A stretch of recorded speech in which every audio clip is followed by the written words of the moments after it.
1.5-2 વર્ષથી પ્લાનિંગ કરતા હતા કે ભાઈ વછરા દાદાની જગ્યાએ જાવું છે પણ આજ ફાઇનલી હુકમ થઈ ગયો છે અને અમે અત્યારે પહોંચ્યા છીએ બસ સોનનગર 2-3 કિલોમીટર બાકી છે અને જવાનું છે અમારે પેલા અહીંથી ધાંગધ્રા. હવે ઘણા લોકોને પ્રશ્ન હોય કે રણમાં વછરા દાદાની જગ્યાએ કઈ રીતે જવું, તો આપણો વિડીયો આખો જોઈ નાખજો એટલે ખબર પડી જાય કઈ રીતે જવું. બધી જગ્યાઓ તમને દેખાડો ક્યાંથી ક્યાં જવાય અને પ્રોપર રસ્તો દેખાડવાનો હોય તમને, તો વિડીયોમાં બનાવી લીજો, મજા આવવાની છે. A few moments later. હજુ તમને હું વાત કરતો તો તમને રસ્તો હું દેખાડીશ, પણ મારી વાંહે બેઠો ને એમાં અને ગૂગલ મેપમાં કાંઈ ફેર નથી કે અહીંયા જવાનું છે. આવા રસ્તે એમને રહી જાય છે. એનું બરોબર હતું કે સોનનગર અંદરથી જવાનું છે, અહીંયાથી ધાંગધ્રા નીકળાય છે, પછી કે અહીંયા બાયપાસ છે, તો બાયપાસના ચક્કરમાં ગયા તો અહીંયા રસ્તો જ બન્યો હતો. હવે એ બાઇક હતી ને એક બીજા રસ્તેથી વ્યા હતા, હવે અમે એ રસ્તેથી જ આવી એવી ક્યાં કાઢશી આને તો મને યાર મોટે ચડાય આવા રસ્તે લઈ જાય છે. શું કરવાનું? શોર્ટકટનો ભરોસો કોઈથી નહીં લેવાનો, આવું થાય. ભાઈ એમને રસ્તો દેખાડ્યો તો આવી ટનલ માંથી નીકળ્યા અમે ગૂગલ મેપના સહારે જ આવી, એમને ખબર નથી ક્યાં નીકળવાનું. આ ભાઈ ઉભા હતા કે આ બાજુ હાંકો તો નીકળી જાય છે, એટલે માંડ નીકળ્યા છે. પણ આપણે જો બૂટ આખા નવાઈ ગયા છે બે, અને મારો હજુ સાથીદાર જો આમથી કંઈક ટપીને હાલ્યો આવે છે. એટલે અમે તમને કીધું નાની કઈ હાલો વચ્ચે હું ખાડા છે મોટા છે ઓલી બાજુ વધારે ખાડા છે. એટલે હવે તું બેસ ને યાર વાત હાલે જવાની પોગાડે તો સારું છે. ધાંગધ્રામાં અમારા પાવન પગલા પડી ગયા છે ને અમારે અહીંથી જવાનું છે પેલા નરાળી, પેલા અમારા મિત્ર પાસે જવાનું છે, પછી તમને આગળ કહું કે કઈ જગ્યાએ આપણે જવાનું છે. પેલા આપણા મિત્ર એવા એમડી વિરાણી એટલે રણનો રાજા એટલે અગરીયો, એના તમે વિડીયો જોતા હો, અહીંયા જવાનું છે. ધાંગધ્રાના રસ્તા જો બમ્પ બહુ છે પણ મારા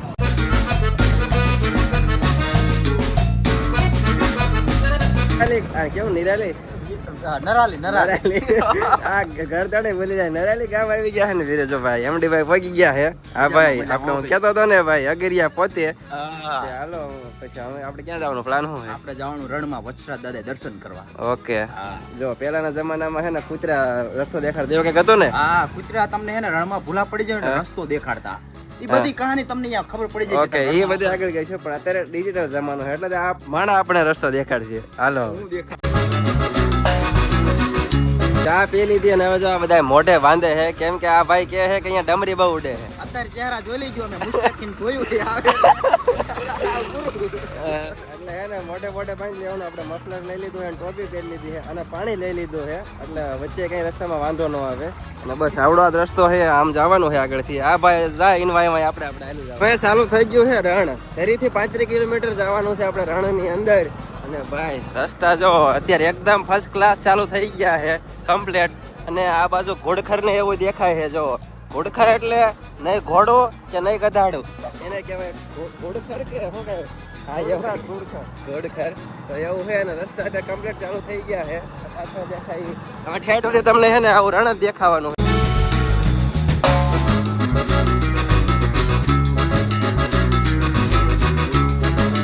રસ્તા આવી ગયા છે ભાઈ, આવા જો રસ્તા આવે છે. આમાં છે ને અજાણ્યા વ્યક્તિ હોય ને એને ગાડી ખારીને વય જ જાય, પણ આપણે થોડું ધ્યાન રાખવાનું. આમાં જો લોકલ ઓલે આગળ જે લોકલ જાય એમની ખરે છે. એમડી સાહેબ ગાડી કેમ હાંકવાની?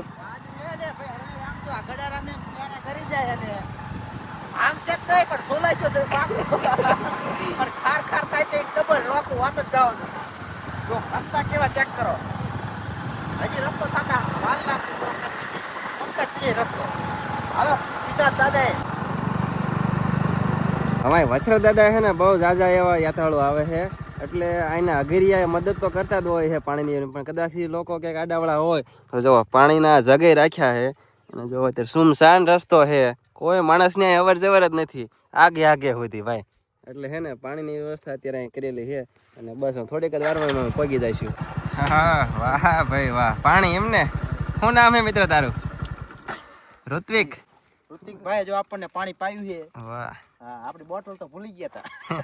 ભૂલી નહીં, આપણે બીજા ઓલા ભાઈને આપી દીધી હતી. આપી દીધી હતી ભાઈને. વચમાં કોક યાત્રી આપણે આવતા હતા. વાહ ભાઈ વાહ, જો સેવાનું કામ કરે છે ઋત્વિકભાઈ રણમાં. લો ખાવ નાસ્તો ખાવ. નાસ્તો ખાવ. તો એમડી ભાઈ અમારા નાસ્તો લેતા આવ્યા હતા. એ કહેતા કે વચમાં બાળકો આવે ને. ના ના કેટલામાં ભણેશ? ચોથું ભણેશ ક્યાં વાહ ભાઈ વાહ બસમાં ભણે અહીંયા સ્કૂલ બસ આવે ને હા. બધા છોકરાને ભણાવે એટલે આવે એક નહીં કેટલી સિટી સ્કૂલ બસ છે હા અત્યારે ચાલુ છે ને ભણવાનું તું ને જીવ આઈ આજે તો અહીં સેવા કરવા આવી આવ્યો એટલે સેવા કરવા અહીં બધાને આવે એને પાણી પાવાનું જેટલા આવે એટલા હા ભાઈ વાહ સારું આવી સેવા કરતા રહો અને ભણવાનું ચાલુ રાખજો અહીંયા રોજ ભણવા જઈએ પાસ ત્યારે આપણે દાદાએ દર્શન કરવા જતા હતા ને તો જો આ અગરિયા ભાઈ જેટલા આપણે ભાઈ ને બધા ડાર પાડતા હતા જો તો જો ડાર પાડે ને આપણે જેલું ખારું પાણી નો આવે એ આવી રીતે ડાર પાડીને આપણે કાઢવું પડે જમીન એટલે એનું મીઠું થાય પછી હા આને એને જ મીઠું થાય આના અંદર જ પાણી આવે જો કે તમને આ ખુલ્લી જગ્યા બધી દેખાતી છે પણ એ કોઈ જગ્યાએ મીઠું પાણી હોય નહીં અમુક જગ્યાએ પાણી ન હોય અમુક જગ્યાએ પાણી હોય ખાસ તો હજી પણ એમ નહીં ઓલું બોરવેલ બોલાયેલો જ ન હાલે ના અમુક વસ્તુ આ અમુક સાઈડ પાડે અમુક મિત્રો ડાર પણ આ હાથે અમુક એનો ખર્ચો લાગે 5 થી 6 હજાર રૂપિયા પણ જે હાથે પાડે એ આપણે મહેનત થઈ જાય ને એનો ખર્ચો ન લાગે આપણે ઓછામાં સસ્તામાં પતી જાય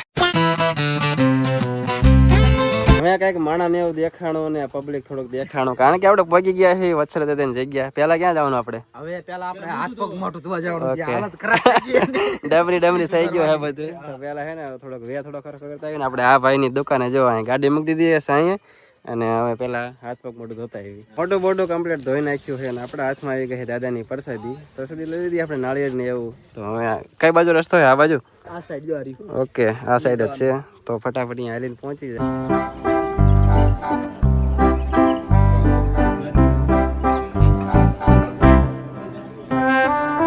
દાદાને આપણે દર્શન કરી લીધા ને હવે આવતા આપણે હવન કુંડે તો નારેલ આપણે ફોરવાનું છે ફોરશે પ્રદીપભાઈ જો આ હાથમાં આવી ચલો અરે વાહ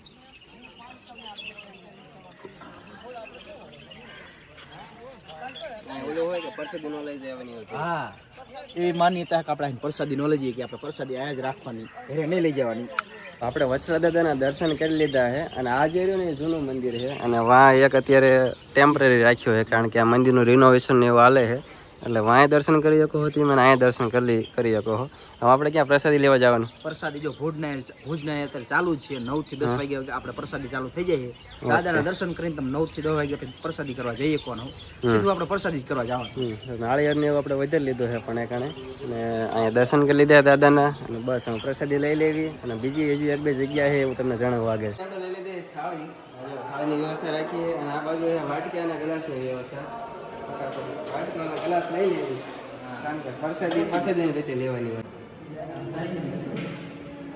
ખારા રણમાં તમને 35 કિલોમીટર દૂરે તમને હે ને જો આવી સુવિધા મળી જશે એવી સુવિધા હે તમને આ જગ્યાએ જ મળશે વિચારો આ જગ્યાએ તમને સાયન્સ બધી સુવિધા મળી જશે અને આ જગ્યાએ જે આપણે દૂધ છે ને એનું હે ને આપણે આ વેચાણ ન કરતા આ જગ્યાએ બધી સાયન્સ જ બનાવી નાખી સાયન્સ લઈ આવી શ્રદ્ધા દાદા પ્રસાદી આવી ગઈ છે ભાઈ પ્રસાદીમાં શું હે કહું ઘર જેવું જમવાનું હે ભાઈ તો દાળ ભાત ને શાક રોટલી ને છાશ ને એમાં ન લાગે કે તમે રણમાં હો રણની અંદર બાકી 35 કિલોમીટર અંદર આ નેટવર્ક નથી આવતું જમવાની સુવિધા યાર પ્રસાદી જમવાનું તો ન કહેવાય જો કે આ પ્રસાદી લઈ લેવી અને પછી હજુ આનો ઇતિહાસ અને એક બે જગ્યાએ બીજે જવાનું હોય તમને પ્રસાદી લઈ લીધી વત્સરા દાદાની ને એમ આયા હેવી ઢોલીની સમાધિ છે હવે અહીંયા તમે હે ને કાન રાખો ને જો આપણા ભાઈ રહ્યા છે ને સાંભળે છે એટલે અહીંયા ઢમ એવો અવાજ આવે હવે એની પાછળનો ઇતિહાસ તમને આ ભાઈ જણાવશે તો વત્સરા દાદા જ્યારે સમાધિ લીધી ત્યારે દેવલબાએ અને ધોળીએ પણ સમાધિ લીધી હતી તો એમની અહીંયા સમાધિ છે ને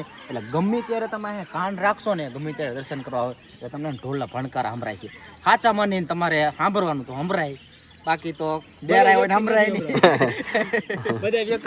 આમ મેં સાંભળ્યું તો 2-3 વખત સાંભળ્યું આમ ક્યારેક થાય આમ ઢમ આમ ભણકારા વખતે એવું લાગે તમને લાડવા બનાવીને લઈ જતા હતા ને ઘરે લઈ જતા આની વસ્તુ ઘરે કાંઈ નથી લઈ જવાનું હા લાડવા હતા ને આ પથ્થર થઈ ગયું હા પછી આ રાઈસ થઈ ગયું એટલે અહીંથી ઘરેથી ઘરે નહીં લઈ જવાની આની કાંઈ તમને એક વસ્તુ દેખાડું અહીંયા આ જો તમને પથ્થર દેખાય ને આ બધા નાના મોટા તમને લાગતું છે પથ્થર છે પથ્થર નથી આ હકીકતમાં લાડવા છે અહીંયા પેલા હે ને કોઈક એક સંઘ કે એવું કંઈક હતો તો અહીંની પ્રસાદી ઘરે લઈ જતા હતા તો હે ને વત્સરા દાદાનો એવો અહીંની ખાસ છે કે અહીંની પ્રસાદી કંઈ લઈ નહીં જવાની પ્રસાદી તમારે આઈને ખાઈ જવાની અથવા આઈને રાખીને જવાનું ટૂંકમાં ઘરે નહીં લઈ જવાની અહીંયા કોની સમાધિ છે હું તમને કહું છું એક તો આપણે વિજય વત્સરા દાદાની પછી વેગડ ગાય પછી કૂતરો મોતી પછી ઢોલી જે આપણે ભણકારા સાંભળતા એ, પછી આઈ દેવલબા, પૂનબા, એ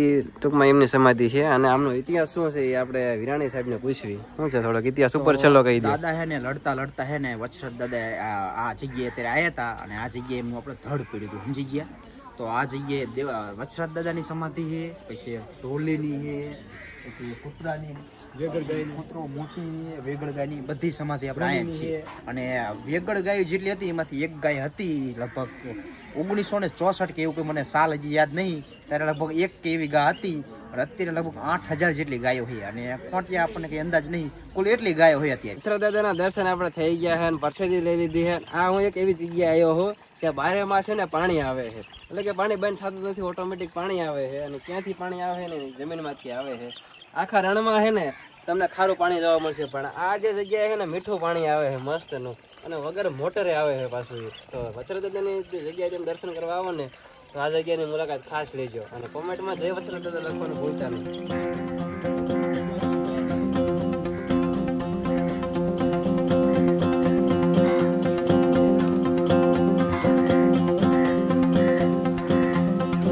ગૌશાળા અહીંયા પહેલા ને 400 જેટલી ગાયો હતી, પણ અત્યારે અહીંયા તમને જે જગ્યા દેખાય ને 8000 પ્લસ વેગડ ગાયો છે, વાછડા ને વાછડીઓ ને એવું. અને અહીંનો છે ને ચારો છે ને ખૂટતો નથી, કારણ કે એટલા દાતાશ્રી એટલા છે. અને અહીંનું જો અત્યારે દોવાનું એનું કામકાજ ચાલે છે. અને અહીંનું જે દૂધ હોય ને એ ડેરીએ ક્યાંય ભરવામાં આવતું નથી, ખાલી છાશ કરવાની ને એને બધે ભક્તોને ખવડાવવાની છાશ. અને બાકી ડેરીનું જે દૂધ હોય ને ડેરીએ નહીં ભરવાનું ટૂંકમાં, એ રીતનું છે અહીંયા. અને બસ અત્યારે તો દોવાનું કામકાજ ચાલે છે. આ એક શેરી જગ્યા જ્યાં મોતિયા કૂતરાની સમાધિ છે. અને અહીંયા છે ને કૂતરું કોકને કરડ્યું હોય કે હડકાયું કૂતર્યું તો એની કંઈક માનતા કે બાધા કે એવું રાખે ને તો અહીંયા એ રાખે તો એમની માનતા પૂર્ણ થાય છે. એવો કંઈક ઇતિહાસ છે. તો એ રીતનું છે. વધારે કોઈક જાણતું હોય તો કોમેન્ટ કરી દીજો. અને બસ હવે અહીંયા છે ને આપણે વચરાજ દાદાનો આ વ્લોગ પૂરો કરવી. તમને મજા આવી હોય તો લાઈક શેર સબસ્ક્રાઈબ કરી દીજો. બાકી નવું આપણે આવતું લાવતા રહીશું.